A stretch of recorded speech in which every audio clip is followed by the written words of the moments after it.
Welcome, guys. If you don't know, my name is Taj. I'm one of the pastors here at Venture. And I just want to say Merry Christmas to everybody. Turn to one another and say Merry Christmas. Merry Christmas. Beautiful. So we're kicking off our Christmas series today. We're doing a deep dive into the real meaning of Christmas, because a lot of it can get confused, right? This jolly old guy and St. Nicholas, he's probably a good guy, but he's not the whole meaning of what we're talking about here, right? I got to tell you a story. I'm still good friends with my old college roommate who lives in Maui. And we were visiting when our boys were young. They were about 8 and 11 years old.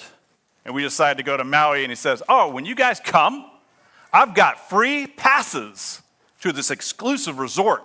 And we're like, ooh, that's going to be nice.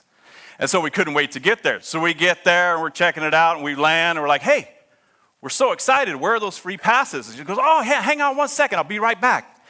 He goes away, and he comes back. Big black trash bag over his shoulder and hotel towels. Like he's ghetto Santa Claus. And we're like, what? And he opens it up. He goes, these are the colored wristbands. What you're going to do is go to the hotel, see what color they're wearing, you go to the trash bag, put those on, bam, you're in.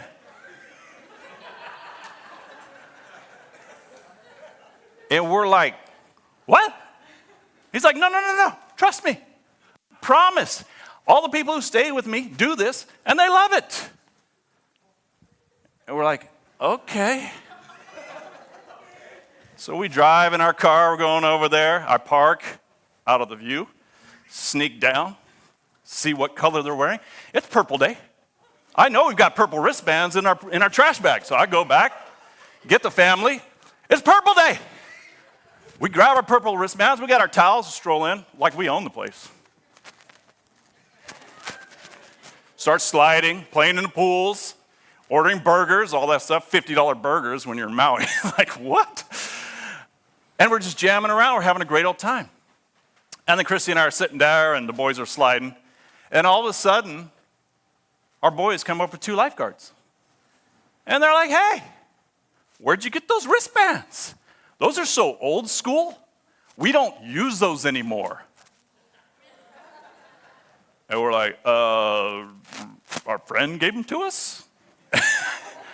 So bottom line, we got kicked out like criminals because we were. And so we had to leave. But I mean, we walked out of there just humiliated and embarrassed, you know. Our boys are 8 and 11, and we're trying to teach them how to be good little Christian people. Because, like, all right, you know, this is how you do it. And that was an epic fail. So, anyway. So I guess what happened after that is we thought, you know, our friend just really let us down.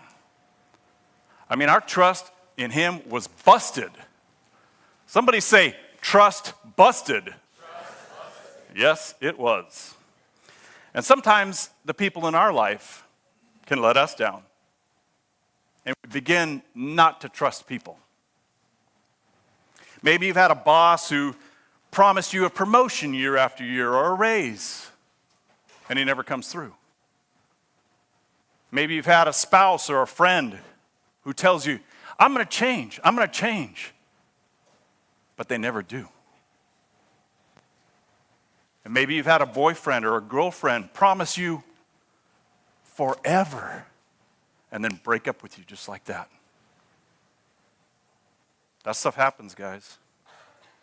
It's devastating when people don't do what they say they're going to do. But that's the reality of the life that we live in right now.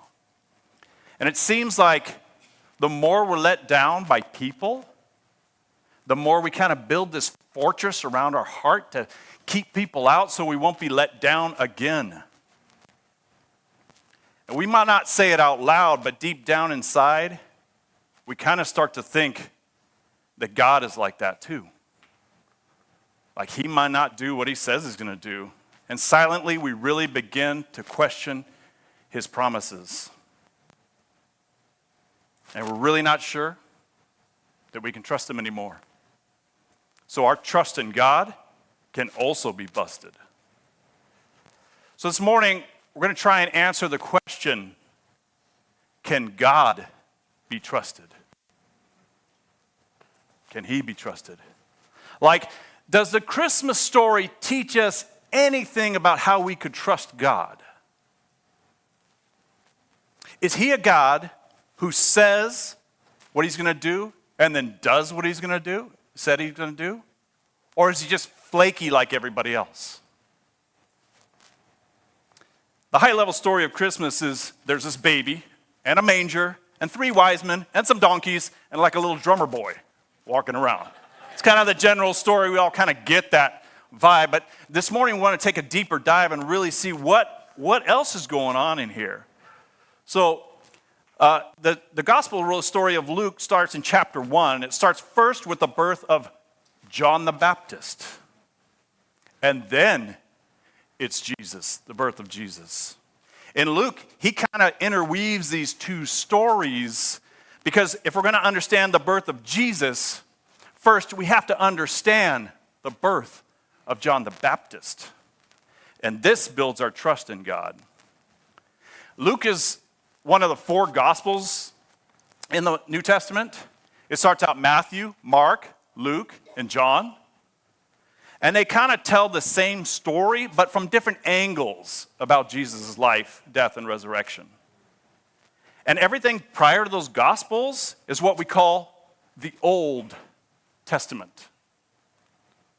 To make a long story short, the Old Testament, starting in the book of Genesis, God made everything perfect. And then humankind decided to sin and rebel, and we busted everything. So now our relationship with God is busted, with each other is busted. And deep down inside, we can all feel that something is not right. For the rest of the Old Testament, God keeps telling his people, I'm going to make it right. I'm going to send a Messiah. He's going to fix everything. Over and over and over again, he keeps saying, I'm coming. I'm coming. And then there's silence for 400 years. Nothing. Somebody say, that's a long time. Yeah, that's a long time. So for 400 years, God's people are waiting for God to speak and send their Messiah. And then he breaks his silence in Luke chapter 1 to an old priest named Zechariah. And he had spent all his life doing priestly duties. In this story, he's beside the altar burning incense. And the people of Israel would gather when the priests burned incense because they would gather and pray. And as they would see the incense go up to heaven, they would be reminded that their prayers go up to heaven as well. That's part of the background that we're seeing here. Also note that Zechariah was married to a woman named Elizabeth, and they had no children, which was devastating in the Jewish culture. They were both very old and had pretty much given up on the idea of even having a child. So this is how God decides to break his silence after 400 years. We'll pick up in Luke chapter 1, verses 10 through 16. While the incense was being burned, a great crowd stood outside praying. While Zechariah was in the sanctuary, an angel of the Lord appeared to him, standing to the right of the incense altar. And Zechariah, he's shaken. He's overwhelmed with fear when he saw him. But the angel said, "Don't be afraid, Zechariah. God has heard your prayer. Your wife Elizabeth will give you a son, and you are to name him John. You will have great joy and gladness, and many will rejoice at his birth, for he will be great in the eyes of the Lord. He must never touch wine or other alcoholic drinks. He will be filled with the Holy Spirit even before his birth. and he will turn many Israelites to the Lord their God. Now, verse 17 here, it's an important verse. A lot of it hinges on this. Verse 17, he will be a man with the spirit and power of Elijah. He will prepare the people for the coming of the Lord. And he will turn the hearts of the fathers to their children.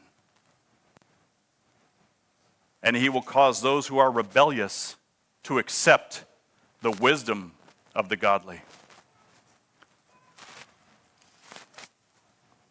So Zechariah is doing what he had been doing all day, every day, for years and years and years and years. He's going through the same old routine. He's burning his little incense, doing his thing, and he's still waiting on the Messiah. And in the middle of this routine, God speaks. He sends an angel with a message saying, you and your wife, Elizabeth, are about to bear a son, even though you're in your old age. And there's something going to be very unique about this guy. He's going to prepare the way for the Lord. And then the last thing the angel says is so fascinating in verse 17. Now remember, God's people have not heard from God for over 400 years, right? The last thing they heard from him was from a prophet named Malachi. That word doesn't mean much to us, but malach in Hebrew is angel. And the last thing that God spoke to the people in the end of the Old Testament from Malachi, angel, 4, verse 5 and 6, is strangely familiar. Look, I am sending you the prophet Elijah before the great and dreadful day of the Lord arrives. His preaching will turn the hearts of the fathers to their children, and the hearts of the children to their father. Otherwise, I will come and strike the land with a curse. You see what he did there? The last thing that God says in the Old Testament, called the book of Angel, is the first thing he says in the New Testament through an angel. God's connecting it all together, saying, Zechariah, all this stuff that I've promised is about to come true. So buckle up, buttercup, because it's about to be a new day right here and right now. So God makes this promise to Zechariah through his angel, which is point number one. The first thing we can learn from this story about Zechariah is that God makes promises to his people.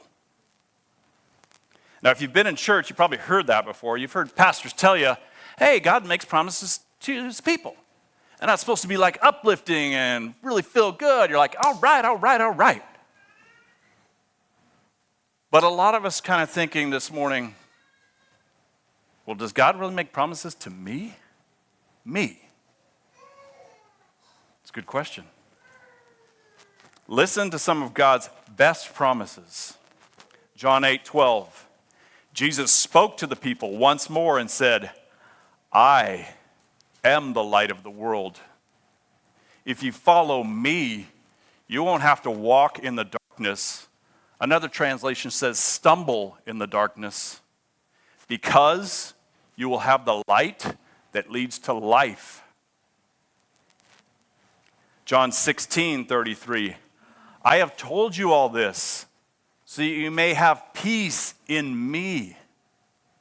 Here on earth, you will have many trials and sorrows. I love that he keeps it honest, right? But take heart, because I have overcome the world. And Matthew 28:20, this is pure gold. And be sure of this, I am with you always, even to the end of the age.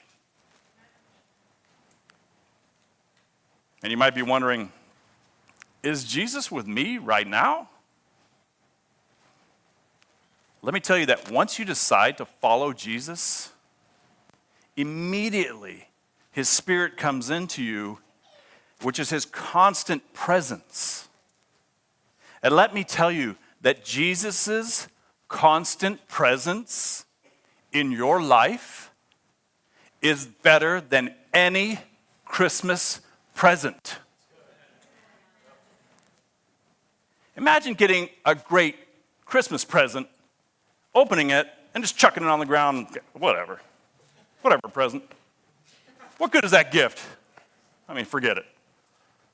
The best gifts are meant to be opened and enjoyed. One year at Christmas, one of our nieces, she's about 5 years old, she was getting this beautiful gift. My mother-in-law had been thinking of this and got her a super popular doll, and it was kind of a custom thing, and all the little girls were getting it, and she was so excited to give it to her, just to see her reaction, see how blessed she could be. You know, you really think through a gift and do something really nice like that. And she gave it to her, and our 5-year-old niece, she opened it up, she took one look at it, and she just threw it on the ground and just ran away. I don't want a doll, she's screaming. If you could have seen my mother-in-law, the hurt, the rejection. It's kind of funny, but it's really sad for her, right? But if we're honest, isn't that how we treat God's Spirit sometimes? I mean, we don't want to be convicted of something, even though it'll make our lives better. We know that it means changing parts of our lives to align ourselves with God. But we don't really want to change anything. We're just like, nah, bruh. You do you, I'm going to do me. So we reject it because it's hard to change. After we hear from God's Spirit, we just often just throw that insight right on the ground and run the other direction, time and time again. But imagine for a second how hurt and rejected God feels when we do that to Him.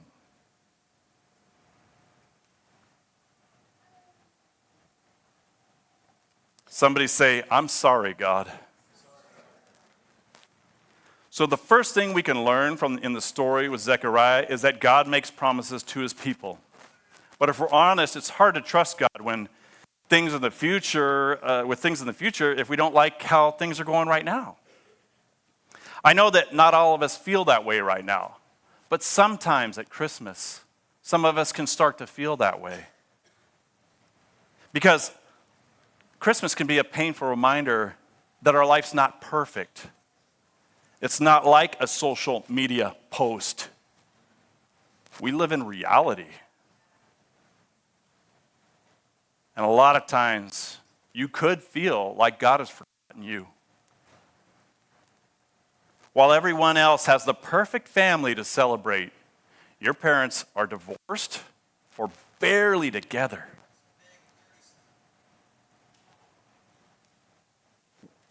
Or Christmas could be a painful reminder that you and your wife are still childless. And the whole purpose around Christmas is this birth of a baby boy. And that hurts.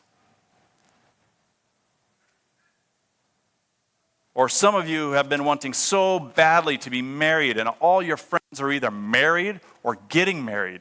And it just feels like you're not even seen or heard by God right now. Or maybe this Christmas season, there's a painful reminder that a family member is no longer sitting at your table. They've either run away or passed away. And you may be looking at your life in this Christmas and you're like, God, how am I supposed to trust you with my future when I don't feel like I can trust you just right now, like in this minute? Which leads us to point number 2. God's people often question God's promises. Say, we question God's promises. You know, we aren't the only people who questions God's promises either, guys. Oftentimes in Scripture, God will make a promise to God's people, and then God's people start questioning it right away. It happened to Abraham, to Moses, to Gideon, to Zechariah here, and on and on and on. It goes on and on. We are in good company, or bad company, depending on how you see it. We often believe that everyone in the Bible just got it right away, connected to God, and everything was just peachy. No, that's not the case. Even in this story, when the angel appears and says, here's what God will do, Zechariah responds with a question. Listen to verse 18, picking back up again. Zechariah said to the angel, how can I be sure this will happen?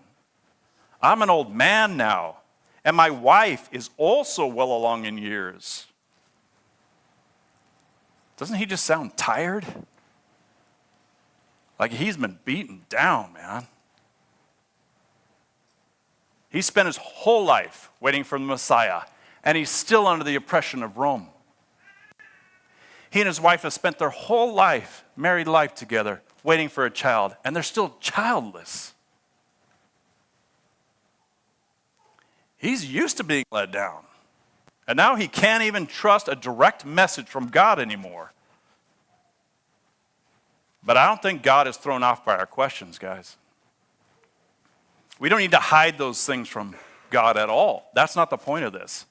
But Zechariah is a little bit different because he was a priest all of his life. And he'd been following God all of his life. All of his life he's been teaching these stories about God. And one of the main stories he taught was a story of Abraham. And Abraham was the father of all the Jews. But his story is very similar because, like Zechariah, he was also super old and had no children. Here's a part of his story from Genesis 17, verse 15 through 17. Then God said to Abraham, regarding Sarai, your wife, her name will no longer be Sarai. From now on, her name will be Sarah. And I will bless her and give you a son from her. Yes, I will bless her richly, and she will become the mother of many nations. Kings of nations will be among her descendants. Then Abraham bowed down to the ground, but he laughed to himself in disbelief. He's like, how can I become a father at the age of 100? He thought. And how can Sarah have a baby when she is 90 years old? And then they had a son. Just as God had promised. See, Zechariah knew this story, right? He believed that story. He taught it from memory. And yet when the angel comes and says, Zechariah, I've got a message for you that in your old age, you and your wife, Elizabeth, are about to bear a son. He responds by saying, well, how can I be sure of this? Bro, you're sure of this because God did it before. You've been teaching that all the time, and he's going to do it again. Okay. If you truly believe that he gave Abraham a child in his old age, he can surely give you a child in your old age. But here's the main problem in Zechariah's life, and I bet it's the problem in your life as well. Zechariah is struggling to trust God with his future because he's forgotten what God had done in his past. Because he's so concerned about the present. This happened to Zechariah, and it happens to us too. Say, I struggle too. Yeah, we all do. I relate to Zechariah too because I've had a lot of ups and downs in my working life. Less than a year after Christy and I got married, I got laid off for the first time. I was working as an architect when the economy collapsed. Then I got into pharmaceutical sales for 15 years. Then God called me to be a pastor for 5 years. Then I tried selling real estate. Then I tried selling insurance. Then I went back to pharmaceutical sales. Then I was a real estate investor. Then back to pharmaceutical sales where I had multiple startups fail on me. Why, God, why? I became illusioned. It happens. I mean, this work thing has been rough with a capital R. But God always provided one way or another, and I'm currently in my favorite job. I call it my jobby, because it's a mix between a job and a hobby. But there were many times, honestly, guys,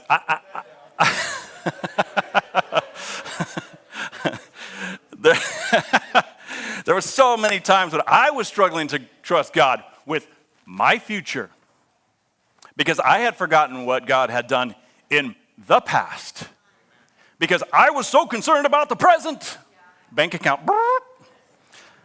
So point number 2 is the thing we can learn from this story is that often God makes promises, but then God's people, we question God's promises.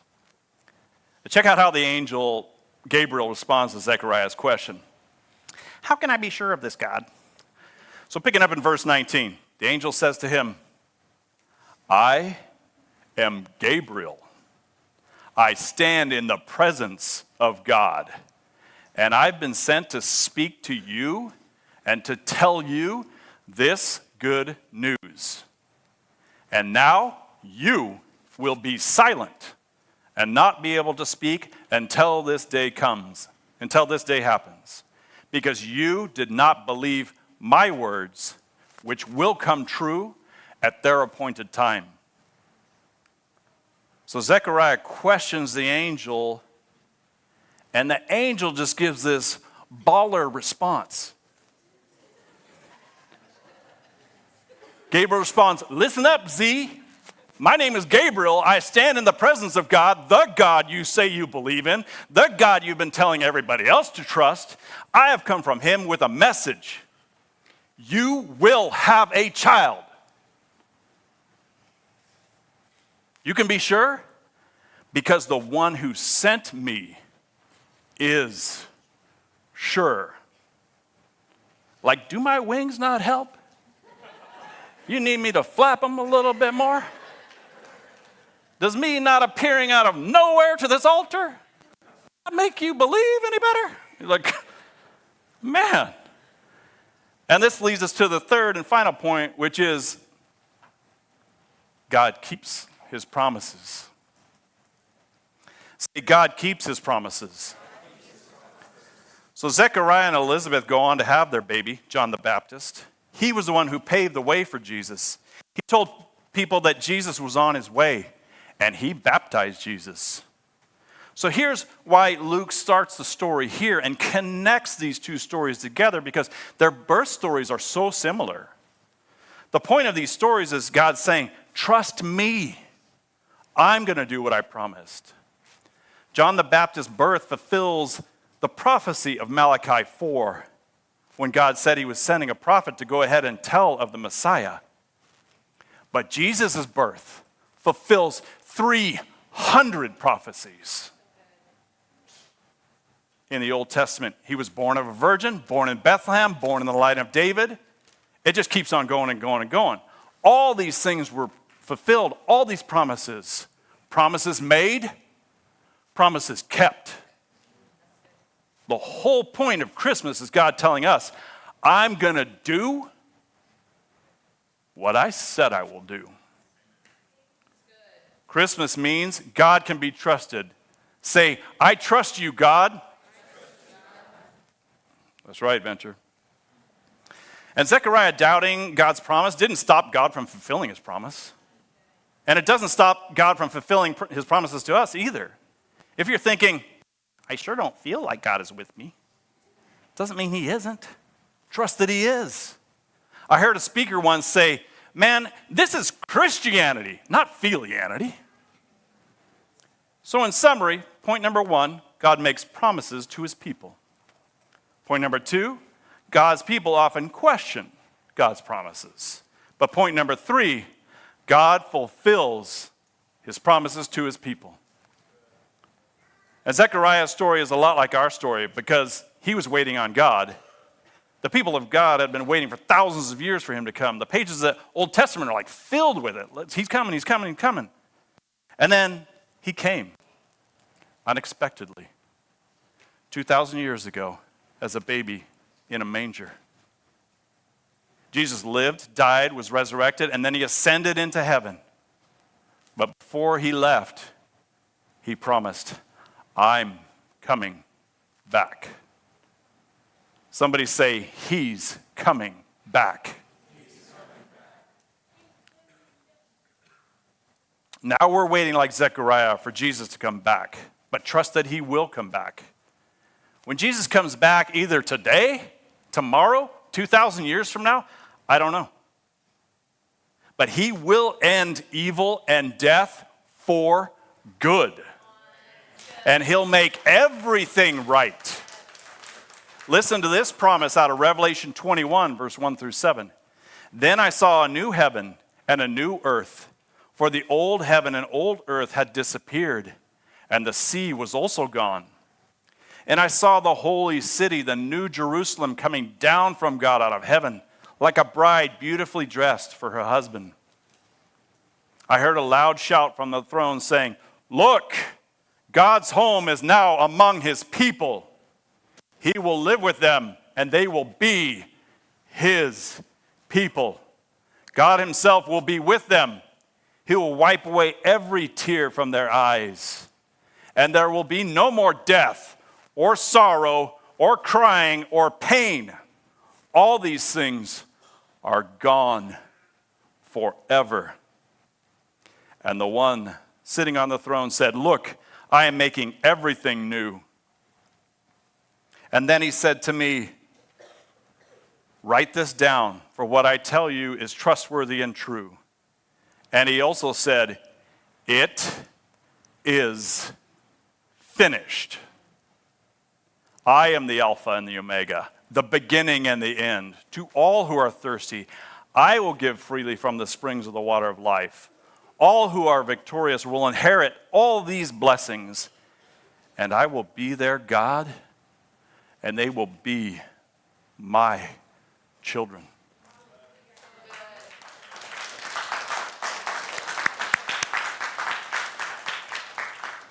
So Jesus promised he's coming back to restore everything and make everything new. But this story started with God's promise being fulfilled with the birth of Jesus. Christmas means that God can be 100% trusted. For years and years and years, God said, he is coming. And then he came. And then he said, he's coming back. And he will come back. Turn to your neighbor and say, Jesus is coming back. Not only is Jesus coming in the future to make all things good, but he's with us right here, right now. Right? So this Christmas, let's not take the best Christmas ever given to us, which is God's presence, and throw it on the ground like a little spoiled child and run away. Let's open the real Christmas gift this year and live a life more like Jesus lived. Becoming more like him is the real gift. Becoming has been our theme adventure this year. Let's close with this. To become more like Jesus, bring him into more moments in your life. Lean in and try having Jesus as your constant guide in your work life, your thought life, your marriage, your family, your friendships, and your activities. Then start to see how he makes your life new. Live like Jesus by telling the people in your life that you love them every day. Live like Jesus by discerning joy in little moments this Christmas season. Live like Jesus by making more time for peace and rest in your day. I promise you, following him in those simple, everyday moments will change your life. He's promised that he's making everything new. And if you need some part of your life to be new, then bring Jesus into it. And he's going to make it new. When you let Jesus in, he makes everything new. Say, Jesus, if it's got to be new, then it's got to be you. That's a fact, people. Can I get an amen here? Let's do it. So this Christmas, open to Jesus' gift to you. It's a life that's fully enjoyed by a life like Christ, like Jesus. Live your life full of love and joy and peace.